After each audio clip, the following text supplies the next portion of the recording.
Good morning. I'm Brad DeLong, and this is my morning coffee. The falling U.S. dollar is now a source of, quote, macroeconomic distress. How bad will that distress become? Is the world economy, in fact, at serious risk? I am a two-handed economist, and there are two possibilities. First, if global savers and investors expect the U.S. dollar's depreciation to continue and accelerate, they will flee the currency unless they are compensated appropriately for keeping their money in the U.S. and in dollar-denominated assets. This means the gap between U.S. and foreign interest rates will grow. As a result, the cost of capital in the United States will soar.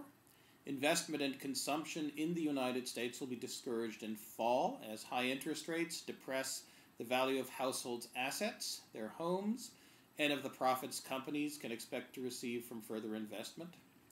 The resulting recession might further fuel pessimism and cutbacks in spending, deepening the downturn. A U.S. in recession will no longer serve as the world's importer of last resort, which might send the rest of the world into recession as well. A world in which everybody expects a falling U.S. dollar is a world in economic crisis. It's not that things necessarily become bad, it's that things might become bad, and aggressive and energetic action is needed to head off any badness.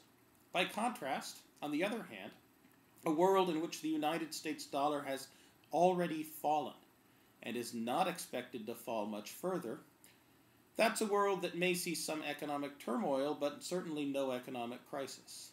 If the U.S. dollar has fallen and nobody expects it to fall much more, then there is no reason to compensate savers and investors for holding dollar-denominated assets. On the contrary, in this scenario, people will see opportunities. The U.S. dollar, after all, might rise. U.S. interest rates will be at normal levels, asset values will not be depressed, investment spending will not be unduly affected. Of course, there may well be turbulence. When U.S. wage levels appear low because of a weak dollar, it's hard to export to the U.S. Other countries must rely on other sources of demand to maintain full employment. Governments may have to shore up financial systems if changes in asset prices sink risk-loving or imprudent lenders. But these are problems we can easily solve. By contrast, sky-high U.S. interest rates produced by a general expectation of a massive ongoing U.S. dollar decline, that's a macroeconomic problem without a solution. So far, there are no signs that global savers and investors expect the U.S. dollar to fall a lot further.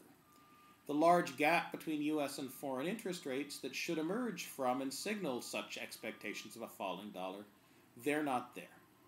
The $65 billion the U.S. needs every month to fund its current account deficit, that keeps coming in. Thus, at the moment, it looks more likely than not that the world economy is going to dodge yet another potential catastrophe. This may be wishful thinking. This may not. However, for us economists, it's frustrating. It's frustrating because we economists believe that people are smart enough to understand their situation, capable of pursuing their own interests, and if we analyze and model people as if they are these two things, we will understand the world.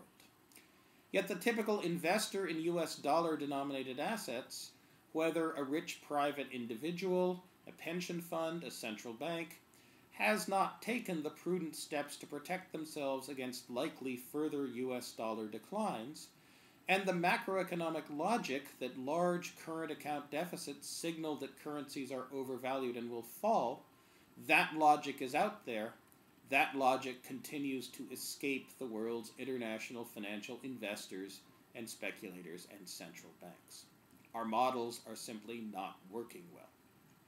But in this case, what's bad for economists' claims to expertise and peace of mind and confidence in our discipline, it's good for the world economy. We may be facing a mere episode of financial distress, rather than sky-high long-term interest rates and a serious economic crisis, and the fact that economists cannot explain why we aren't facing a large crisis now, the fact that economists can't explain it, is no reason not to be thankful. I'm Brad DeLong. This This is my morning coffee.